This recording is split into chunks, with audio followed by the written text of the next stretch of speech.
Assalamualaikum warahmatullahi wabarakatuh. Alhamdulillah, alhamdulillahilladzi amarona bil jamaah wa nahana 'anil mufarraqah. Asyhadu an la ilaha illallah wahdahu la syarikalah wa asyhadu anna Muhammadan abduhu wa rasuluhu man la nabiyya ba'dah. Allahumma sholli wa sallim wa barik ala sayyidina wa maulana Muhammadin wa ala alihi wa sahbihi ajma'in, amma ba'du.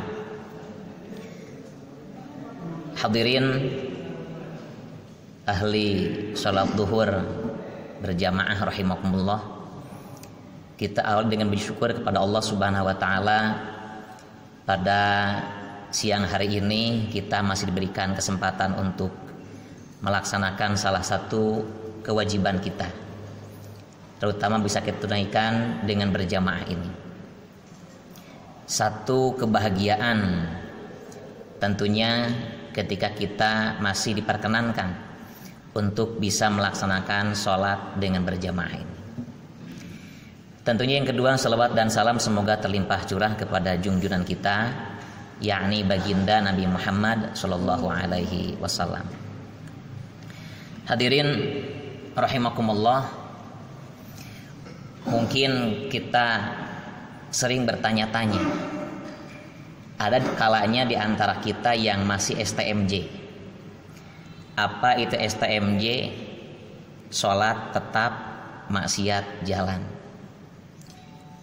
Kadang-kadang kemudian muncul dalam pertanyaan, apa sebetulnya yang menjadi penyebab sampai-sampai saya itu perasaan sudah ngarekatkan diri, sudah mengikatkan diri agar tidak terjerumus kepada yang disebut dengan kemaksiatan. Nah, perlu kita ketahui apa sih maksiat itu. Menurut para ahli atau jumhur ulama, bahwa maksiat itu adalah kullu amrin yukhalifu syariatillah. Setiap perkara yang berlawanan dengan ketentuan dari Allah Subhanahu wa taala, apapun itu. Nah, kadang-kadang dalam ibadah kita pun masih ada maksiat. Ini yang kemudian disebut dengan STMJ itu. Kita sudah membiasakan, menyengajakan, bahkan berburu dengan waktu untuk mencukupi kewajiban-kewajiban dari Allah Subhanahu wa taala. Tapi ketika telah selesai menyelesaikan kewajiban itu, tetap perbuatan maksiat itu kadang masih menempel pada diri kita. Tentu kalau kemudian kita lihat, boleh jadi ada dua jawaban terhadap hal ini. Jawaban yang pertama adalah karena kita masih belum godul basar. Bukankah Allah menyampaikan kepada kita dalam surah An-Nur itu, wa qul lil mu'minina yaghuddu min absarihim wa yahfadhu furujahum. Ini Allah saja merintahkan kepada baginda Nabi untuk menyampaikan kepada orang-orang yang beriman. Katakan wahai Rasul kepada orang-orang yang beriman. Orang yang beriman itu siapa? Orang yang beriman itu kalau melihat dari sisi makna, mukmin itu adalah orang yang meyakini dengan lisan, beramal dengan perbuatannya, bahkan hatinya mengiktikadkan.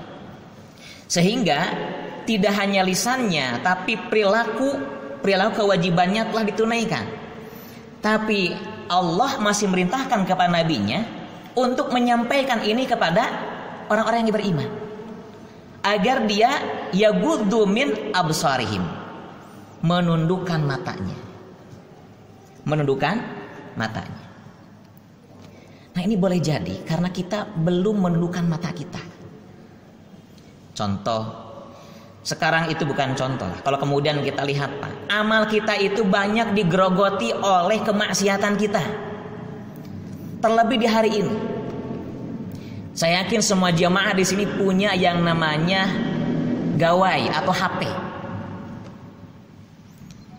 Di HP kita itu kadang kalau kemudian muncul gambar-gambar dari saudara kita yang mengirimkan, dan kita lihat nampak secara abstrak, gambar itu membuka aurat orang lain, apakah kita lantas menghapusnya atau kemudian mengklik download dulu, dilihat dulu baru kemudian dihapus? Jujur, kebanyakan dari kita penasaran. Sifatnya manusia seperti itu. Karena penasaran, pasti akan diklik dulu. Setelah dia menikmati isi gambar itu, kemudian dia hilangkan. Padahal itu sudah mencuri amal-amal soleh kita. Itu sudah mengambil amal-amal soleh kita. Makanya Allah menyampaikan kepada Nabi, katakan wahai Muhammad kepada orang-orang yang beriman agar mereka menundukkan matanya. Dan di sini dalam surat ini tidak hanya bagi laki-laki, tapi demikian juga wa qul lil mu'minat. Katakan juga pada orang-orang mukmin yang perempuan, sama perintahnya, agar dia menundukkan matanya dan memelihara kemaluannya. Nah, boleh jadi kita itu belum seperti itu. Bahkan dalam tingkatan yang lebih dari situ, orang terjerembab dalam tingkatan maksiat yang lebih tinggi, korupsi, tingkatan yang lebih tinggi lagi, bentuk itu kebanyakan berawal dari penglihatan. Karena penglihatan ini merupakan salah satu awal seseorang untuk masuk ke dalam dunia maksiat itu. Makanya dalam hal ini, hadirin rahimakumullah, kunci yang pertama, karena sebab yang pertama datangnya kemaksiatan terus datang lagi, padahal kita sudah menyengajakan diri untuk meninggalkan itu. Ini yang pertama adalah karena kita belum mampu ghaddul basar. Apa yang kedua? Yang keduanya adalah karena kita tidak istiqomah. Tidak istiqomah ketika kita mau meninggalkan, atau ketika kita melakukan sesuatu yang kemudian sesuatu itu bisa meninggalkan perbuatan maksiat tadi. Karena sifat manusia itu ajalah, senangnya tergesa-gesa, atau sifatnya yang tergesa-gesa, sehingga dia ingin sifatnya instan. Saya mau sholat tahajud 20 rakaat, semoga besok enggak lagi terjerumus kepada maksiat. 20 rakaat cuma semalam itu, besok datang malam yang lain dari 20 rakaat turun menjadi 10, turun lagi menjadi 4, turun lagi menjadi 2, bahkan tidak sama sekali. Padahal dia sudah berniat dalam hatinya untuk meninggalkan kemaksiatan dengan istiqomah yang tadi. Tapi karena ajalah ingin tergesa-gesa itu manusia dengan sifatnya, maka kemudian hal itu tidak nampak. Makanya perintah istiqomah itu dari kata koma yang kemudian ditambah dengan alif sin dan ta dalam bentuk tolabi, istiqomah, yaitu ada permintaan, meminta kepada Allah agar ditegakkan. Maka permintaan itu harus dibarengi dengan kekuatan kita. Al-Ghazali menyampaikan kepada kita, sabar ada 3. Di antaranya ada as-sabru inda tarkil maksiat, sabar ketika meninggalkan maksiat. Dimaknai artinya adalah bahwa ketika kita meninggalkan maksiat dan kemudian datang lagi hawa nafsu untuk melakukan kejadian yang semula itu, maka tahanlah. Bukan berarti kemudian kita dalam hal ini sedikit demi sedikit meninggalkan, tidak. Tapi dalam maksiat itu tinggalkan secara mutlak. Lihat hadisnya yang datang dari Abu Hurairah dalam riwayat muttafaqun alaih, disampaikan kepada kita, kata Nabi, ma nahaitukum anhu fajtanibuh wa ma amartukum bihi fa'tu minhu mastata'tum. Apa yang aku larang kepada kalian, hendaklah kalian tinggalkan.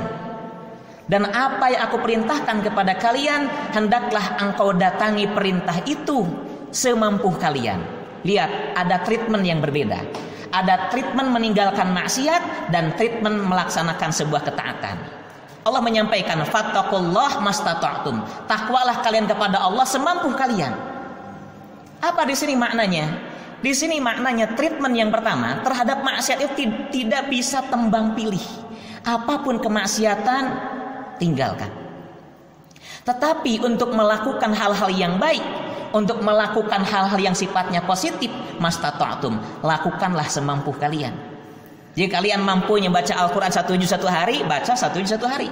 Jika mampunya setengah juz. Jika mampunya 2 halaman, 2 halaman. Jika mampunya 1 halaman, 1 halaman.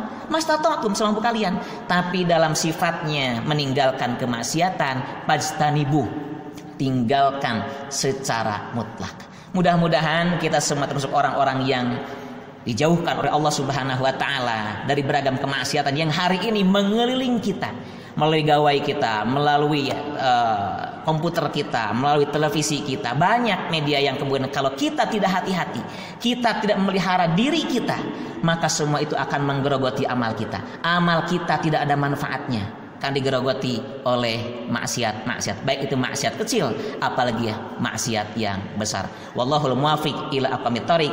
Assalamualaikum warahmatullahi wabarakatuh.